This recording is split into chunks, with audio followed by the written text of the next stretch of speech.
Hi, welcome to the Culture Curators Podcast. We're here to share insights, information, and resources to help you become a more effective salon and business leader. Welcome, everybody. For today's topic, we are going to be discussing hourly pricing versus a la carte pricing, what's the best fit for you, and how to make an educated decision for what works for your business as opposed to what's trendy in the industry. Absolutely. And I think the first thing that we need to do is we need to define what a la carte pricing is and what hourly pricing is. So when we say hourly pricing, what we mean by that is there is a fee that's set per hour for a service provider. So in other words, I'm going to get a haircut and that service provider is going to take 1 hour and there is a dollar amount associated with that time frame. If my service is 4 hours, it's whatever the hourly rate is times 4. If it's 3 hours, it's whatever that hourly rate is times 3. So that's what we consider hourly pricing. As far as a la carte pricing, what that means to us is that there are separate fees for separate services. So if I'm coming in for a haircut, a conditioning treatment, and a balayage, that means that there's a separate price for my haircut, for my conditioning treatment, and for my balayage. And at the end of that service, no matter how long it takes my service provider, you add up all of those prices, and that is my fee. Yes, I think there's another, not quite as common lane of pricing, and that would be what we call package pricing. And in that scenario, that might include the full color service and it's stated more like a look. So some people might say something like lived in color or sun-kissed blonde, and whatever work is associated with that is not necessarily all itemized, it's packaged together. Right, right. And you know what? We believe that not one size fits everyone. Not one size fits all. Contrary to popular belief right now. Exactly. There are a lot of coaching companies out there that just stand behind one way of pricing, and if you price the other way, you're never going to work with them, and I don't know if your business is ever going to make it, is what they think. However, we believe that it's very dependent upon the culture, upon the area, the team, the clients for sure, and where you as a business owner want to go. What direction do you want to go? So I think that there's a lot of dialogue that needs to take place. I also believe that there's a big difference between someone opening up a salon and making a choice of a la carte or pricing or hourly pricing, excuse me, or package pricing versus someone who's established in one of those formats. Changing lanes is very difficult and it's a risk. And you need to know what that risk is ahead of time.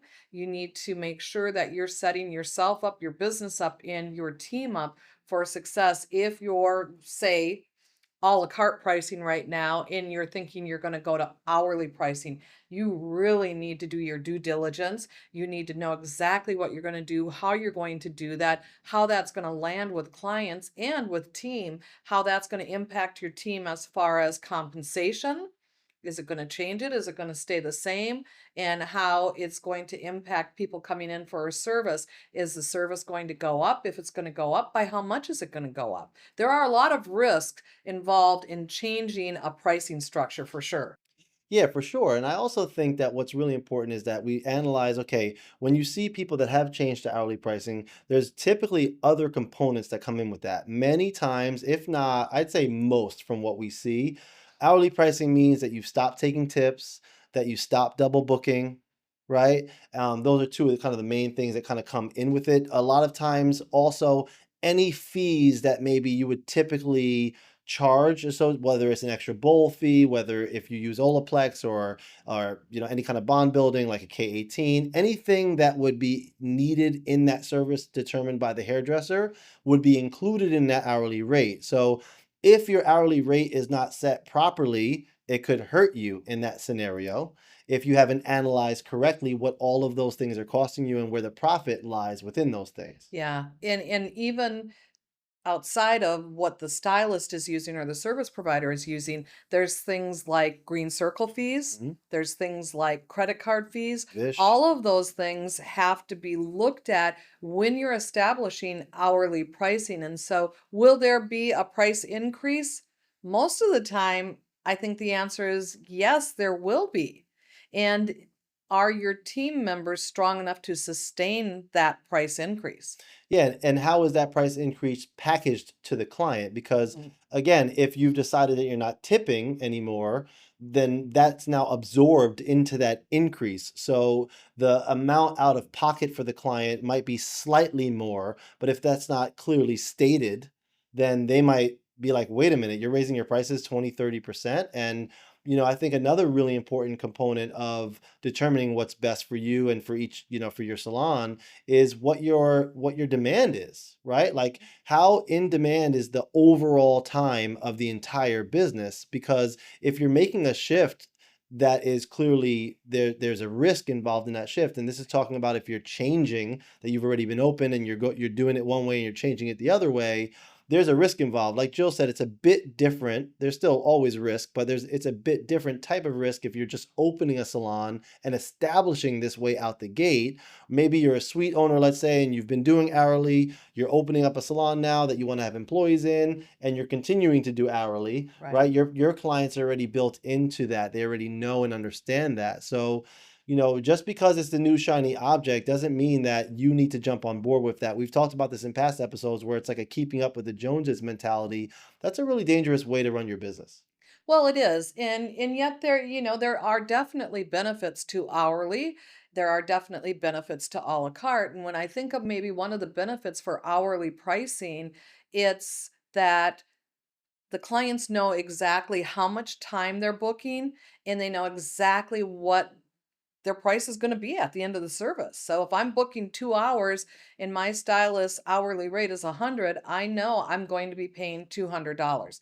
There's no hidden cost, there's no add-on services, etc. I think another key component for hourly is just that it takes some of the work, some of the fear that stylists have in adding on service, the pressure that they feel from having to add on services. It's scary for them to have to open up and say that they think that they should have a conditioning treatment, the client should have a conditioning treatment. They don't do it a lot of times, or they do it and they don't charge for it.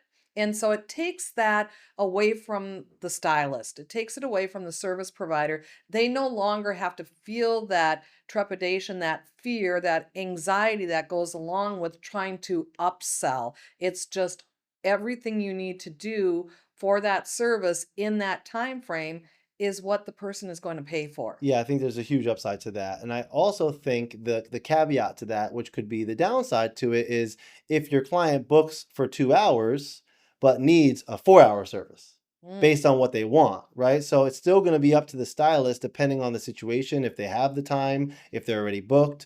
If someone has set a certain timing in hourly based structure, more than likely that's their budget. right. Right? They haven't booked more because they probably can't afford more or they don't want to spend more. So if they've booked 2 hours, but you know that they come in and what they're asking for is a 4 to 5 hour service, like many of these, intricate colors that we see happening nowadays, well, that's going to take and require still a really clear and I'd say, honest consultation with the client Yeah, so they can either do one of two things. They can, you can utilize the time that is booked to create a look that's within their budget, or you can let them know that this, if that time's available that same day, that this is what's going to need to change. So for instance, they might be coming in that scenario thinking 200, but it's really going to be 400. right. Yeah, absolutely. And I think that you hit on something very, very key. Regardless of which way you price, it's a consultation. Yeah. You have to have a thorough consultation. You have to have a real conversation, an honest conversation, and let them know what it's going to take. And then it's up to them to choose whether or not they want to do that service or they don't want to do that service. And it may be dictated by budget, it may be dictated by the final look that they're looking for. That's up to them. Be like okay either way, but what be you want to be committed to is giving them that consultation and setting the expectation up so that they're winning and you're winning for Yeah, sure. yes, and I think this is the reality. We never ever want a client to get to the front desk to pay and be shocked, Oh or even gosh. a little bit surprised. That's always a Yep. negative. I mean, that's happened in every business. Listen, if you're real with yourself and if you've had a business for long enough with enough people within it, that's happened, right? Someone adds something on, doesn't tell the client, but adds it on the computer. That happens a lot with younger stylists where they're not so shy to add it on to the computer, but they don't verbalize it to the client. And to be honest, especially if it's an add-on, generally speaking, an add-on is going to be between 20 and maybe $40. So if you just clearly explain that to the client, or better yet, if your front desk, if you have one in an a la carte based situation, is trained to do that from the front end booking. So for instance, if someone's booking a full balayage, or if you call it hair painting, whatever you call it, and there's an option for a K18 or Olaplex service in this example, that's being spoken on the front end. So that's already upsold for them before they even come in. And the timing, if it needs some extra time, is already allotted, because one of the downsides of a la carte is when they go to add on, they have to be concerned with if they can, add in enough time for it. Right, absolutely. Well, what you're talking about is what I call drop and dash. It's called the drop and dash, and I coined that phrase because I was really brilliant at doing that. So in the beginning, I would add on these services and I didn't know how to tell people that I was going to be charging them or that my prices increased or whatever it was. So I would mark it and I would quickly bring it up to our front desk coordinator and I would drop it and I would dash onto the back of the room, back of the salon, go to the back room, and hope to God that there was no problems. But you know what? Too many times, who do you think came back to the back room? My salon coordinator saying that the client wanted to talk to me about the pricing, and it was my bad. It was my mistake. And I was old enough in the industry to know better, but it was just something that was difficult for me, and so I had to learn through the hard knocks, but I did, and it's much easier to have no surprises at the front desk with a la carte pricing. So Yeah. that could be a potential downfall or upfall for a la carte pricing. Yeah, and I think in either side, whether it's hourly based, whether it's a la carte, you as a stylist need to get comfortable with the transaction. It's like we got to get rid of that drop and dash mentality, because that's happened in so many salons. I think that's one of the upsides. This is not a conversation on front desk or not front desk. That's a different episode. Highly recommend that you listen to that one as well. But I think that's one of the upsides of not having a front desk at times, Mhm. simply because the stylist, there has to be a transaction, right? And this is the reality. The client is paying it anyway. So whether you're standing there and listening to it, whether you're the one actually doing the transaction or not, the client is paying. So it's no different to them. It's all here for you. So a lot of times too, we find in hourly based situations, there might be no front desk too. That happens a lot in hourly based salons. Not all. There's a la carte salons that have gone deskless or a desk hybrid type of situation. A lot of times when we say deskless, you start thinking like that there's nothing at the front desk at all. But again, a lot of this is just the way that kind of the operations of a salon have evolved and have changed. And if you're doing online booking, that's probably another upside to hourly, that it's a little bit more simple for them to just book for time than be confused on which services they need to book a la carte. But either way, we've seen both be very successful. If you educate the client, listen, people are smart. Consumers are savvy. They do everything online anyway. So if you just teach them the simple steps, even of your a la carte situation, and you create your services correctly to make it as simple as possible for them, there can be a high level of success and a minimized amount of mistakes Yeah. on either way. Right, absolutely. And so if your client doesn't want to pre-book their appointment, meaning they don't want to make their appointment, their next appointment prior to them leaving the business, it's up to us to educate them on how to book online. And if it's hourly or a la carte, it doesn't matter. They have to be very specifically told, or even maybe tell them to take out their phone and write it down, put it in their phone so that they remember when they go to book online, so that they are set up for a win, so that they don't have those times where they come in and it's like, oh, you only booked an hour and I need 2 hours. Now we have a challenge. Either way, a la carte or hourly pricing. That's gonna So, happen either way. yep, This is real life. Like it and that's is. what we want to be clear on. Like one way is not going to just all of a sudden eliminate any booking mistakes. Whether you even if you went front desk list, like the human error is there if you have a front desk person, the human error is there when they're booking online. The human error is there if they booked the wrong amount of time. That could also be they booked too much time for something, Absolutely. right? So in any essence, we're still in a people to people business. So there's still going to need to be clear conversations between the stylist and their client. And then you, the owner, and your stylist. This is a great conversation to have during team meetings, during one-on-ones to create clarity on how your structure operates. And Right. another thing that I wanted to mention in closing and starting to kind of wrap up this, put a kind of a bow on this conversation, is if you're seeing someone that maybe has switched to hourly, maybe they specialize in color correction and the average service they do is 4 hours.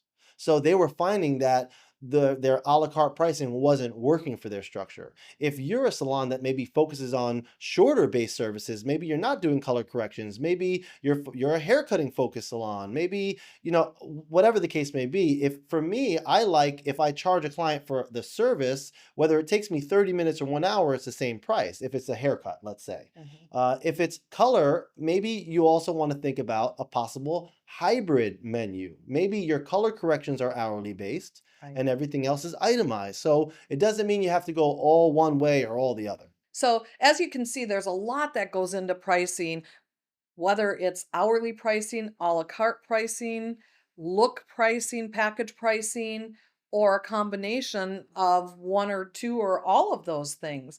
It's really imperative that you sit down and think about what's going to fit your culture, what's going to fit your needs the best based on your client base, and then work with someone to determine how you're going to do that. If you're an existing salon thinking about changing your pricing structure, much easier, as we said, if you're a brand new salon.